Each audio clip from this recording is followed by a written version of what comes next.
Hello, my fellow chatterers and book lovers, and anyone else who's popped in because you're curious about what this is or you've got a bit lost. Welcome, everyone. I'm Chatty. Welcome to my channel, Chatty's Mad Chatter, where I'm going to be chatting away madly about the rest of the books that I have read in November. So if you want to see what I read in weeks 1 and 2, I have a video here, and I'm going to be talking about what I've kind of been reading in weeks 3 and 4, which is surprisingly a lot. I have surprised myself about how much I have consumed. I feel like it's consumed rather than read because the pace of some of these has been very quick. There's been some very, very readable books, which has been marvellous.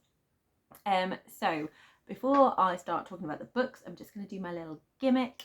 So on this channel, I do not edit because I have an old and decrepit laptop. So it is one shot, no editing. Clink, clink, clink, clink. Prepare for chaos and waffle because who knows what I am going to be chatting about right now. So I have a lovely fennel tea here, which is delicious. And it feels nice and revigorating, which is what I need because it's quite late as I'm filming this. December is a crazy month and I am really keen to get this video done and out there while I can still remember all of these books and do them justice. So I'm going to start off by talking about these two YA fantasy books here. So I have Belladonna by Adeline Grace and Foxglove by Adeline Grace. So these are books 1 and 2 in the Belladonna series, and Belladonna was a reread for me. I read it last year and loved it and was very, very excited that Foxglove had come out. So I really was keen to reread Belladonna. I do a lot, this is a Fairy Loot edition, this was in the Fairy Loot book box, and I am doing lots of Fairy Loot buddy reads with my two Fairy Loot friends, Vadania from Vadania Silver Scribe and Cloe from Phantom of the Pages. We all love this book and we were all very excited to reread this one and then move on to Foxglove. And I think they both read this in October. I waited until I could read this and then follow it up immediately by Foxglove because I really wanted to kind of read them back to back. I thought I was going to get the most enjoyment out of it that way. I had forgotten how much fun I had. I knew I really loved Belladonna, but just going back into it was such a comfort read. The atmosphere is just gorgeous in this. Gothic, creepy vibes, but with fun, with a sort of delightful, this is what society's rules and expectations are, and this is kind of the reality underneath. So lots of little mini scandals, I suppose, but not really, just like those moments of, oh, if they knew what I was really doing, golly, that kind of feeling to it. And lots of scones. I appreciate the scones and the scone appreciation in these books. I really enjoy seeking out our protagonist. She is a very strong-minded individual that's been basically kind of passed around her family because she's an orphan and she needs a guardian, and she's being kind of like passed around her guardian to keep dying. She can see death, and she also can't die, and so she calls on death by getting as close to death as possible, and that is her eating some belladonna berries is kind of her preferred method of doing this. And it just allows for some crazy kind of conversation. She can see ghosts, she can see dead people, she can have conversations with them. There was a really kind of interesting lore of like spirits and what kind of happens to them, why they're lingering, that spirits have kind of like levels of kind of more stability and levels of kind of like I suppose insanity, for want of a better word, where they could be quite dangerous. And I all of that is fascinating. I just love how it's all done.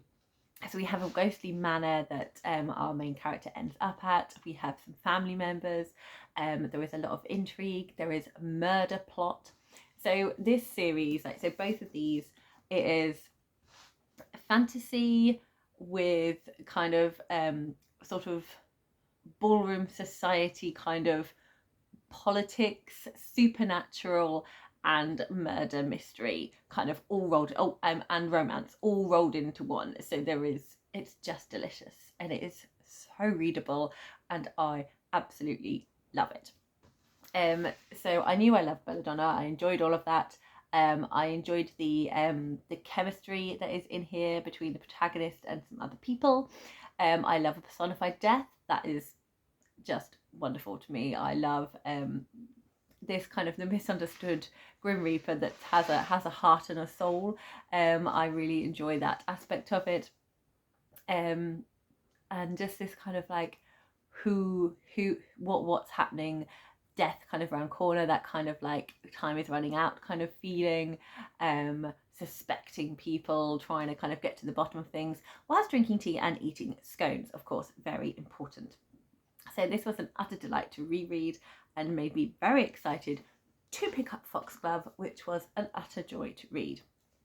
And to the point where I did one of those naughty things as a book reader where I know that I would not get to read it in the morning.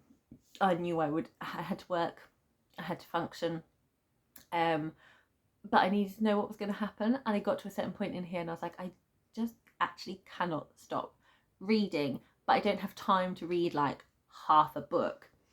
So I skim read because I needed to know. And then I went back and read it properly,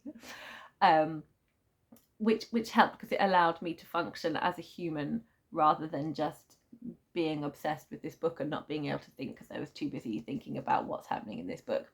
So it allowed me to do that. But reading it that way, I know I kind of not quite, possibly sort of spoiled the experience for me a little bit because I couldn't take my time with it because I just needed to know. But that's how kind of compulsively readable this was for me. I really enjoy kind of like where we left off. I enjoy the relationships that have been established, both kind of like romantic, friends, family. I want to kind of know what's next for Signa. We get introduced to a new character, kind of new aspect of the kind of supernatural world. And that was a huge amount of fun, seeing how that was done. And there is all kind of like social boring politics, kind of like a comedy of manners to a certain extent, not fully, but kind of verging on that. And it was just all delightful. There's an odd couple of things in here where I'm like slight I don't know what the word is, but when you kind of like set up all these rules for society, but then like chaperones are kind of dispensable, it would have ruined the story and made it really annoying and slow. But like I was aware of it, but I'm like, I don't care, I'm here for the ride, it's fine. But I think if you didn't love it, you might kind of like be a bit more picky about those types of things.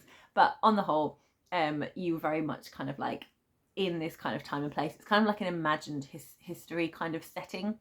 I think it's like late, I'd say like after Regency, that kind of like late period. I don't know what it's called, but it's like just before Victorian or like early Victorian. It's kind of like that's kind of the setting of it, but not fully. It's not kind of, there are in this kind of world, like I said, like you can inherit as a woman and it's not questioned. You can there's no kind of homophobia. There are some like side characters of LGBTQ plus love shown, and that was lovely. So it's kind of like aspects of, but not fully set in Victorian times, but it's kind of like with that vibe in this kind of like alternative universe, I suppose. And it's lovely. I just really enjoyed the atmosphere. I really enjoyed the plot, the pacing, the characters, the chemistry. It was so much fun. I cannot wait. I believe the next book is going to be called Wisteria. I would imagine it will be released next year. I'm ready to riot if it isn't, because I will obviously be reading it straight away and setting aside like a weekend. Like, no plans. I'm reading this book and not being interrupted. Thank you very much. So what a wonderful reading experience I had with these two books. It was absolutely gorgeous and I loved them. So if the genre of YA fantasy, supernatural with murder mystery and romance sounds like your cup of tea, then I definitely recommend picking up these books and having a jolly old time with it. Make sure you have a scone to hand though. So going for a different vibe now. I have another amazing book that was, again, very, very readable. It's another buddy read, and this is a middle grade book, A Kind of Spark by Elle McNichols, which I have been meaning to read for the longest time. I went out of my way to get the American cover for this one just because I think it is absolutely gorgeous. I love the kind of the headset on this with the spark in the title and the kind of glow around it, and the writing in the hair. I just think it's beautiful, and it's also purple, and I love purple. And it's a hardcover as well. So I felt I was going to love this book, and I wanted the cover to do it justice. So I feel very happy with this copy that I have. It absolutely lived up to all expectations. Everyone who said this book is phenomenal did not lie. This book is incredible. So it is a contemporary fiction. It's set in modern day Scotland. Our protagonist is an autistic girl. It is own voices, and it's wonderful. It is so good. This just kind of within the first chapter, I was like, this book is going to be a 5-star. It is just the way the writing was, the way you were utterly gripped by the character. You immediately kind of like were so invested in her story, in finding out more about her life, and wanting all the good things for her. She is at school, and things feel off kind of straight away about how she is treated and perceived. And then we have her family home, and we see her relationship with her sisters and her parents, and we feel the love there.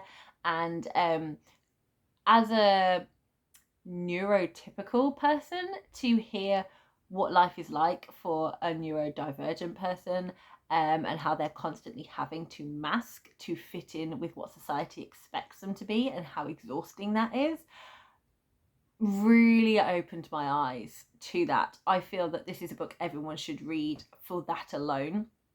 And it made me really feel aware that, oh my goodness, people that need to I can't remember the word they used, stimming, like things that make you sort of like align yourself and kind of like ground yourself, but that would make people kind of look at you a bit strange to say, what are you doing? Like, we should have more understanding of that, and people should be allowed to do that without being looked at. Like, if that's what you need to do to make yourself feel comfortable and kind of bring you back to feeling okay, people should be allowed to do that without being judged for it, without being made to feel uncomfortable or anything like that. That was one thing that struck me really strongly about this book. Also, we have this amazing story about how Addie really wants to she's really taken by the school project where they're looking at local witches, and that they're in this local village, witches were persecuted, and they weren't witches, they were just ordinary people, ordinary women who were just a bit different. And obviously Addie really, really identifies with that, and it's just so good how she is just so driven to try and find out more about these people, and to kind of get a very long overdue pardon for them. And there was aspects in here of really wonderful people, like the librarian I adore, and just the way he is with Addie is just beautiful. Everyone needs a librarian like that in their life. It's just gorgeous. It really explores friendship as well, about what makes a good friend and what doesn't make a good friend. It also explores like when you don't stand up for people and kind of you are just like a silent bystander, but actually your silence is kind of allowing other people's bad behavior. So by allowing something to happen kind of in front of you, you are sort of involved in that. So that was a really interesting thing to take from this as well. There is also a bullying plot line, both by child and adult. I would definitely kind of look at trigger warnings, and if you are reading this with children as well, make sure you are aware of where they are, and if they need kind of support with it, make sure you're there for it. I definitely think children should read this. I think adults should read this. I think it's a fantastic book and should be read by everyone, but just be aware if there's anything triggering and support those people who might be vulnerable reading this, and be on hand with tissues if they're needed. I don't think I said who I was buddy reading with this because I just started talking about the book, but I was buddy reading this with Tiffany from Towering TBR and Tallia from Bandana Book Mum. We had a little chat in the Middle Grade Mad Chat Discord, which is my Discord one about middle grade, which you can find in the description if you want to join in.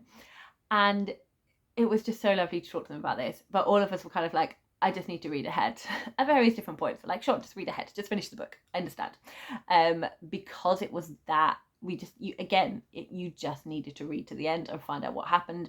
You were highly concerned about the protagonist. You really needed to know if Addie was going to be okay and what the outcome of all this was. And it was just so well written and just beautifully executed. And it was just a gorgeous, gorgeous book. I absolutely will be reading everything that Elle McNichol puts out because this was phenomenal. Right, I think tea, because I've done 16 minutes and only 3 books, so more tea must be drunk. So sticking with the middle grades, other compulsively readable books that I had, I was missing audiobooks. I didn't have an audiobook, and I managed to get hold of books that I've been wanting to read for a long time that also kind of fitted into some of the readathons that I was finishing off with from October. And that is Shana Jackson's High Rise Mystery, and also the second book, Mic Drop. So I got the audiobooks from my library's app. I think it's called like Borrow Books or something like that. And downloaded them and listened to them and got through them really, really quickly. 1, because they're middle grade, and 2, because I was just so invested in the story. Usually I save audiobooks to be when I'm doing chores or when I'm doing other things. But I sat, and usually when I'm like eating my lunch or something by myself, I'll be reading, and that's kind of like my designated reading time. I was so interested to find out what was happening in these books. I just listened to them. And as soon as I finished High Rise Mystery, I moved on. I was like, well, I need Mic Drop now. So I still need this. So these books are middle grade mysteries. They are about 2 sisters called Nick and Nova who are sort of detectives. It has I Tower Block community in. It is full of inner London talk. So it's got quite a lot of colloquialisms in it. I highly recommend the audiobook if you're an audiobook person. It was read by, I wrote her name down because I knew I was going to forget it. Alexandra Shadeko. And her voice was wonderful. Just the pacing, the way she read it, it just really drew you in. And she had all the voices just down. And I think when there's a lot of colloquialisms, if you're not fully familiar with that, because I did pick up one of the books previously. I picked up Mic Drop from the library and then realised, oh no, this is the second one, and brought it back. But when I was reading it, one of the characters, Norva, has a lot of London slang, and I couldn't always, it took me a minute to kind of like get what she was saying, but because you have the audiobook where you have the intonation, I understood what she was talking about. So yeah, highly recommend that if you feel that London slang colloquialism is not going to work for you. But I recommend these books so much. They were just so, again, just so compulsively readable. I really adored this crime-solving sister pair. They were fabulous. They were really complementary to each other because they were very, very different characters. You have Nick, who is more of the logical, note-making person. And then you have Norva, who is so extra. She is the, let's get in there, let's do this. I am going to act my way through this. I am going to bluff my way in here and blag all the way.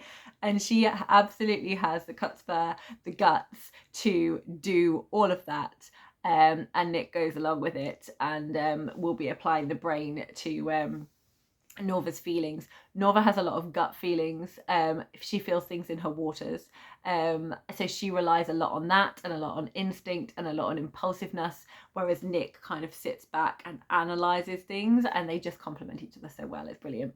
You also get to know a lot of other people kind of around the tower blocks. You get used to these different characters. Their dad is like the caretaker of the tower block, so he's kind of in charge of all the maintenance and kind of like has keys and access to things. And it was just brilliant, like exploring their so that the way they solved the mystery as well, like they have what they call the files, the tri-files, and Nova calls them the receipts. And I really enjoy how they methodically kind of go through things. So they think about, right, what do we need to do? What's our next actions? We need to work on this. We need to solve this. We want the questions for this. We want the answers for this.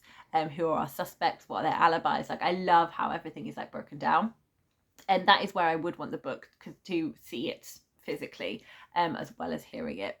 But it was so much fun just seeing them just solve the case and just going through all the different things that they did to do it. It was brilliant. And mic drop, followed on from more of the same. I loved both of them. I really enjoyed the mystery. Did I guess? Only towards the end. So kind of like when it felt like, well, it has to be this one because we've run out of options, or the pat answer is too easy. Like the expected, where everything's been pointing is too easy. So kind of because of knowledge of how a story works, I kind of understood where I was going to be going. But it didn't take away anything from it. It was so joyful. And you just absolutely root for these sisters, and you will just fall in love with them. We also have Norva's best friend, George, who is another delightful character as well. And the voice that Alexandra uses for George is brilliant. I love his voice. It just makes me smile every time I hear her doing his voice. But it was so much fun. So if you are someone who loves middle grade and loves mysteries, highly recommend this. I really hope Shauna Jackson writes more. I know she's written other books that have kind of got a mystery thing, so I'm definitely going to be definitely want to read. I think it's got A Good Turn or The Good Turn. But I want more Nick and Norva. I love Nick and Norva. I really hope we have more high-rise mysteries that will be coming out soon, because I will be reading them straight away. And I need more tea because my voice is going again. So another highly anticipated book that I have finally read was Black Water Sister by Zen Cho.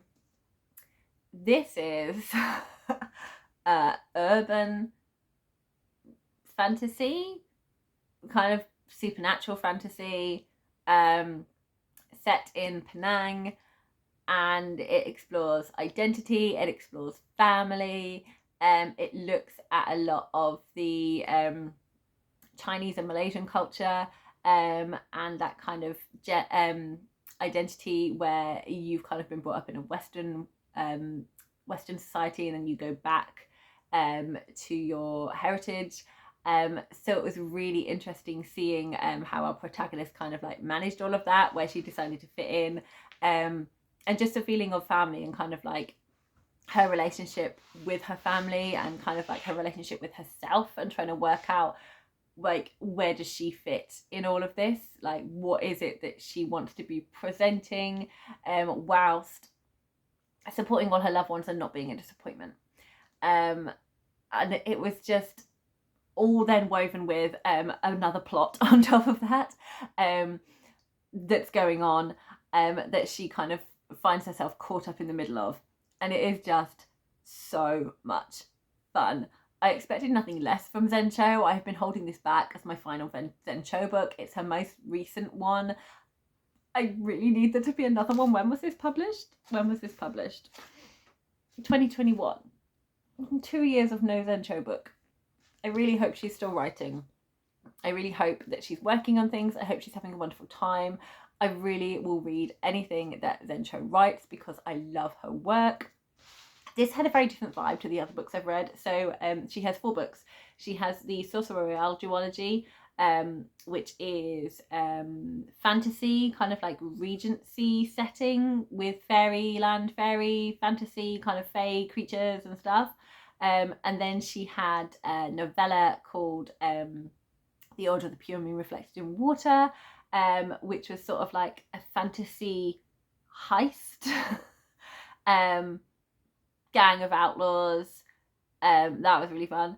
So this is very different again. This was so it took me a while, I think, because I'd gone from the kind of more historical kind of things to this one. So it took me it just had it had a sort of slightly slower pace getting in to the kind of fantastical side, because it started off very kind of contemporary, but Zen Cho's writing I find really engaging. I find her humor wonderful.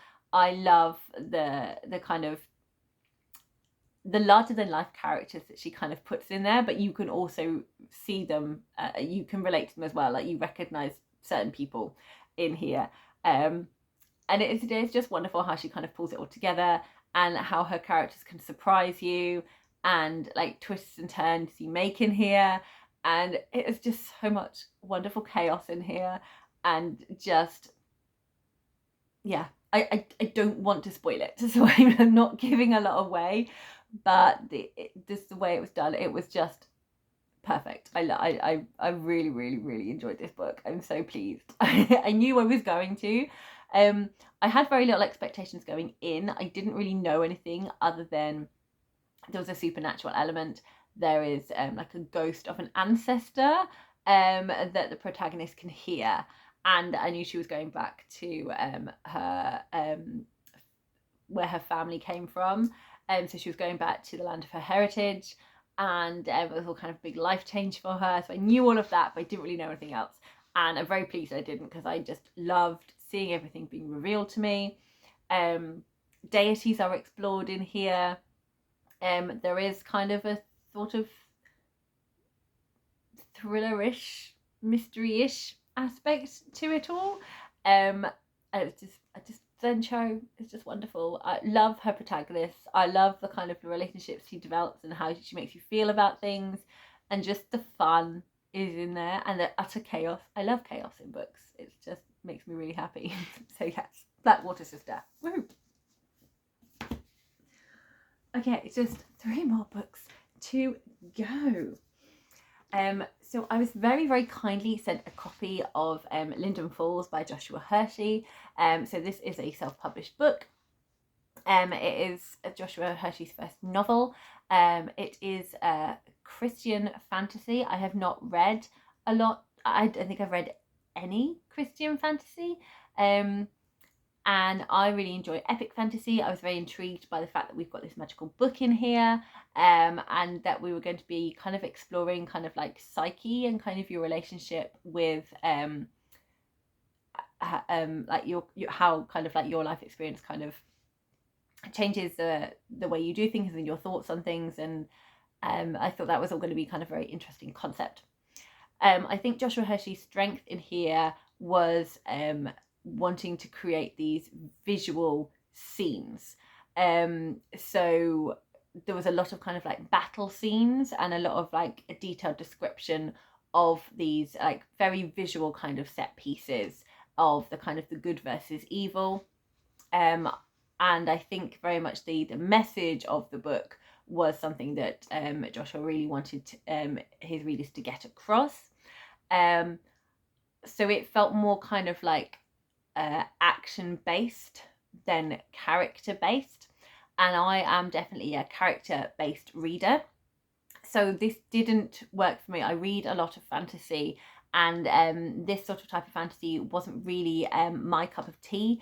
I much prefer kind of a slower pace and watching characters start to develop relationships and kind of go on this journey kind of together, and it being like the character being the focus rather than the message or the action being the focus. And I think like going forward in Joshua's writing journey, having a little look at being aware of setting sort of some things up. So there was a lot of things kind of that were revealed in here that we weren't expecting, but we weren't expecting because we kind of hadn't heard of that idea before. So I do enjoy that you're kind of thrown into a fantasy world and it's not explained straight away, but I think you do need to kind of do a little bit of setup. So there were certain kind of characters and events that you didn't know about them until you kind of were at that point. Whereas to get the reader's kind of investment in the characters, laying down kind of a little bit of history or kind of working in sort of like mentions earlier on. So when you do meet those, you're like, that's this one. It kind of just creates a little bit more of an investment in that storyline. So hopefully going forward, Joshua will have fun with the characters and kind of the setup of it. But if you're someone that likes set pieces, then you might enjoy this more than me. But congratulations on writing a book and good luck with your authorial career. 2 books that I spoke about in my last video that I was part of the way through was A Sky Beyond the Storm by Sabaa Tahir and A Tangle of Spells by Michelle Harrison. I did finish those this month as well. I can't quite remember like how much I spoke about these before, but they both lived up to the expectations that I kind of had from them. So A Sky Beyond the Storm is the 4th and final book in the Ember and the Ashes quartet, which is a YA fantasy, but I think it's very much a fantasy that will kind of like bridge the gap between YA to adult. So although this is a YA fantasy, it has a lot of kind of adult aspects in this last one, like the way like the world is a lot more expansive. There is kind of a lot more themes around dealing with pain and exploring the past and kind of how the past kind of taking responsibility for past actions and like growing and moving forward, living with kind of what you've done, living with the consequences of things that have happened previously. So there was a lot of kind of themes explored in here, which felt sort of more adult to me than YA, but it still had kind of the YA fast-paced feeling to this. We had our 3 protagonists that we were exploring and following their journeys with, and all of them, I really enjoyed all 3 of their character arcs. It was such a ride. It was such a different place from where we were when we started with these characters, but the journey makes sense for them, the way they've developed, the way things have changed and gone down. It really worked well. I think Sabaa Tahir was so clear on where she wanted this story to go, what she wanted to tell, and she delivered on the plot and she delivered on the character arcs, and it was really beautifully done. Even though it is kind of fast-paced because it's more of a YA, because it is a YA, so it has a faster pace, you still had moments where you could sit with the characters and breathe. That's something I always need. I think when you're doing too much kind of action, I need a moment to kind of just be with those characters and kind of take in what's happened, rather than running on to the next thing. And I think the balance was done really well in this one. It was very clear where we were with each of the ones and kind of where we were all heading to, and it kind of pulled everything together really, really well. It was a brilliant end to the quartet. Finally, A Tangle of Spells. I really love this book. This is such a fantastic series by Michelle Harrison, and A Tangle of Spells lived up to the other 2 as well. I really love how there's a legend in each book that kind of becomes more real and not a legend but an actual fact once the Widdowson sisters are involved, and it's wonderful to kind of see them piecing things together, and they just work so well together. I love the 3 sisters and how they are, and also we've got Granny as well, who's wonderful, and they're in a village in this one that seems very kind of like picture perfect, but there's a few odd things around that seem to get odder and then a bit scarier. So it has got very much kind of Halloween vibes to this one. It is kind of a bit more spooky and creepy, and I'm not going to tell you anymore because I don't want to spoil it, but It was so well done. I love this series and I cannot wait to get my hands on the 4th book and continue reading the series. So there we go. That is all my books that I read. So I did get through quite a few. So obviously Tangle of Spells and Sky Beyond the Storm, I had read the majority. I had read, I'd say 2/3 of them, or at least half of them in the first few weeks. And then I read these 5 plus 2 audiobooks. So it has been a very productive couple of weeks for me. Some of the books I just kind of like finished off within the first few days of December, but I did read most of them in November, so I am counting them all in this wrap up. And I am now going to go through sort of like the readathons and how I did with all of those. So these are my kind of October and November I kind of mashed together a little bit. So there were so many readathons in October that I really wanted to do and take part in that I kind of allowed myself November time to kind of keep going with all the spooky vibes before we go into December, where I want the wintry vibes. So I've discovered I'm very much a seasonal reader, and the books that I went for were, I think, apart from a couple where I was like, I really need to read these books because I've got buddy reads or because I'm trying to finish out this series before I forget what happens. Those were kind of my focus ones, and then just lots of excited kind of spooky feels. So for Blackoweenathon, I went into 2 parts of the map. All of the readathons will be in the description box below, so if you wanted to know what they are and you can get excited about them for next year, I will leave the announcement videos in there so you can check them out if you don't already know. And all of the books that I've spoken about today, all of their Storygraph links will be linked in there, and the ones that I'm mentioning as well just now, because some of them I read in October. So the 2 ones I wanted to do was Ruby's Crew Park, which is the middle grade aspect of it. So I rolled the dice and I got prompts 3 and prompt 4. So prompt 3 is reading a book that was set in spring or summer, and prompt 4 was reading a book with a secret. So for Blackoweenathon, we are celebrating like mysteries and spooky books written by Black authors. So for this one, where's it gone? There we go. So I read Fable House by E.L. Norrie.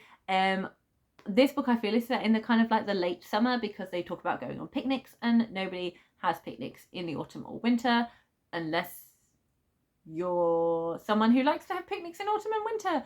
Not the majority do. It's a bit chilly. Sitting on the grass when it's, you know, a possibility of getting a wet bum, not fun for anyone. So that's why I think this is spring and summer, although it doesn't explicitly say it. And there is a secret in here because they are hiding a mysterious figure. There is sort of like an Arthurian legend in this. There is some some strange goings on at the house. So the children kind of keep things a bit of a secret in here, so that's where that worked. But also the high-rise mystery really worked for this one as well, because that is definitely, high-rise mystery is definitely set in the summer. It's like their summer holidays. It talks a lot about the heat in that one. And also there are secrets because they are investigating and they're not supposed to be investigating and keeping it a secret. And obviously someone's done a murder, which is a massive secret. So 2 for those, that was great. And I also have Strong Friendship would fit with Fable House as well. There is a group of 4 friends that form a really good bond. And also in High-Rise Mystery, Strong Friendship between the sisters. The sister relationship is different, but there's still very much a friendship there. So I would definitely count that one too. So that's 3 of the prompts for Ruby's Crew, which I'm very happy with. The other one that I chose to do was the Liaise Fair Streetcar. So this was all the one kind of about sort of like a strong like place and time setting. So for this one, what fit in beautifully was The Conductors by Nicole Glover, which is historical fantasy murder mystery. Again, I'm loving all the genre blends here. So the ones I rolled for this one was Free Space, which meant I could read what I like. Perfect. I wanted to read The Conductors. And Time Jump. So in this book, we do have little interludes, which are set kind of around 5 to 10 years before the present day, where we get to know a little bit more about our protagonist Hetty and kind of where she came from. So we meet Hetty when the laws around slavery have changed. This is a world where there is magic in it, and it's 1870s, so slavery has been abolished, but there's still rife racism. But we have time jumps back where Hetty was a conductor on the Underground Railroad. We hear a little bit of her story of when she runs away and kind of like how she's kind of got to the point of where she is now, and also her husband Benjamin as well. So we have that time jump from like the past to the future in that sense. Also a book with a lot of travelling. In the conductors sections, they are travelling kind of like through states and things on the Underground Railway, helping people and kind of being in different places, because they're also doing their own kind of investigations in there as well, sort of like looking for lost people. So there is a lot of travelling. So it would also fit travelling. So 3 prompts for Blackoweenathon with this one.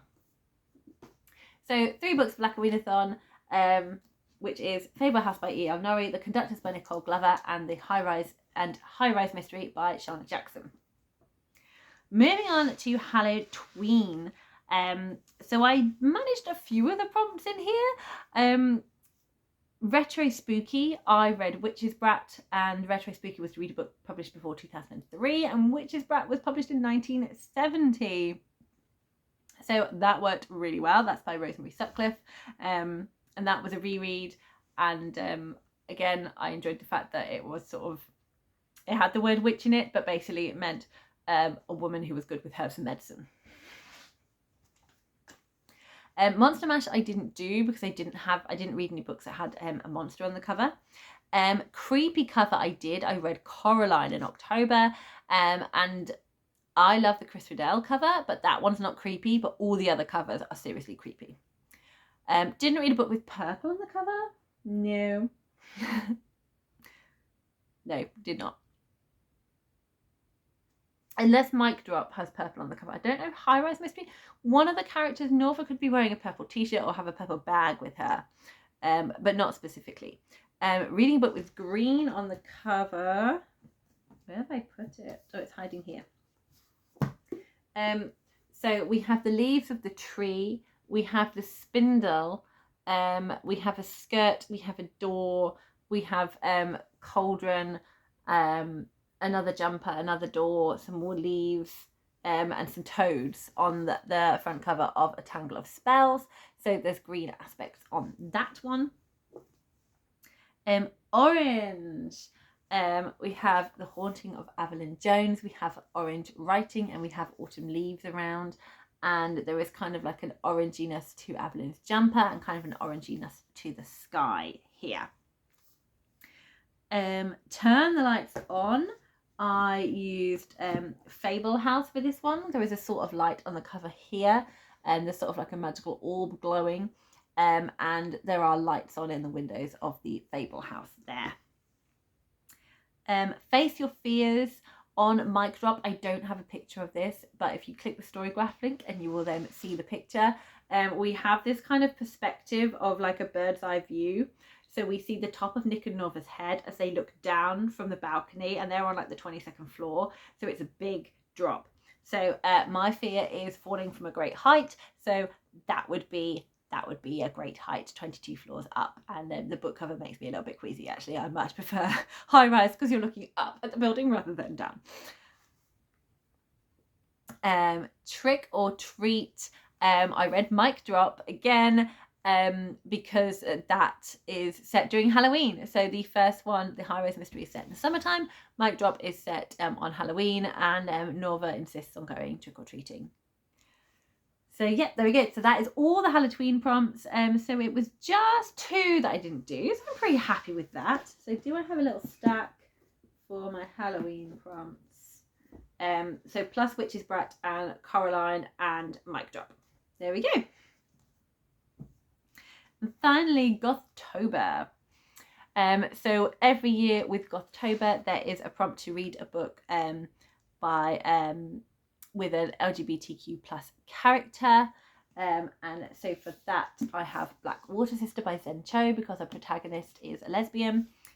And we also have Read a Book by a Global Majority Author and Black Water Sister by Zen Cho.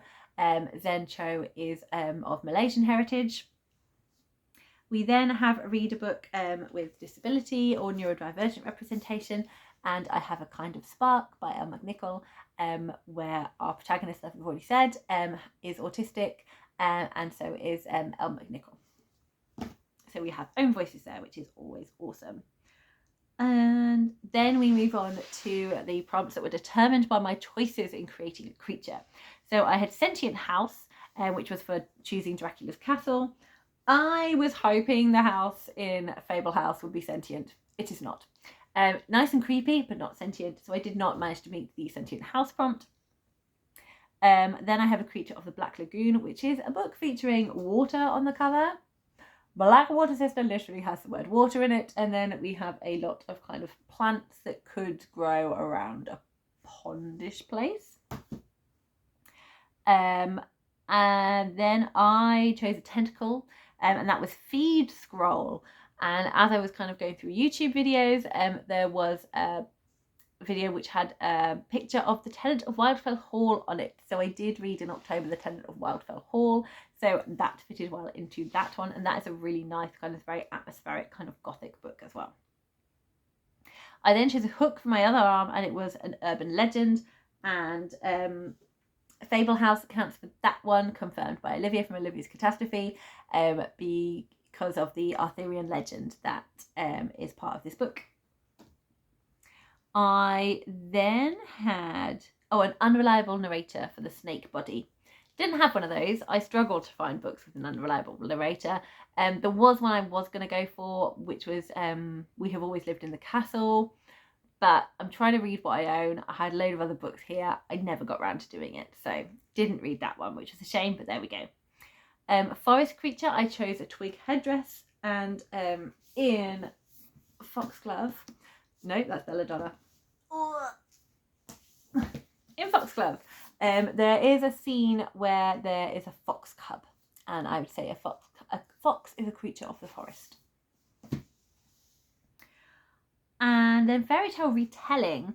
So I don't have one that's specifically fairy tale, but I think folk tale is very, very similar. And in October, I read The Skull by John Klassen, which is a retelling of a folk tale. And I cannot remember what the folk tale is, but it is a retelling. It talks about it in the introduction to the book. I know that Jack, who has kind of done a specific one-off video, if I can find it, I will link it here, of The Skull, where she really kind of goes through it all, talks about how this was definitely based on a folk tale, and John Klassen wanted to retell it, ended up remembering it wrong, went back and found the tale, and his book it has a very different ending to the one that was in the original folk tale. So now I really want to find the original folk tale to see what that was. And that is it. So Gothtober, I have Black Water Sister for various prompts, A Kind of Spark. Kind of Spark, purple on the cover. That was my purple for Hallowtween. So only one prompt I didn't manage for Hallowtween. Tenant of Wildfell Hall, which I don't have. Fable House I do have. Foxglove I have, and The Skull is at the library. So it's Belladonna again. Why do I keep doing that? Keep grabbing the wrong book. There we go. So these are my Gothtober books, plus Tenant and The Skull. So there we go. That is everything that I read in November, and that is me all up to date with all of my Readathon wrap-ups. I hope you had fun watching this. If you're still here, do a little skull for The Skull and for Death in Belladonna and Foxglove. That would be awesome. Do let me know what you have been reading. Do you have any thoughts on any of the books I have spoken about? How was your November and October? Did you find any favourites? Let me know, because you know I love a chat. Happy reading, everyone.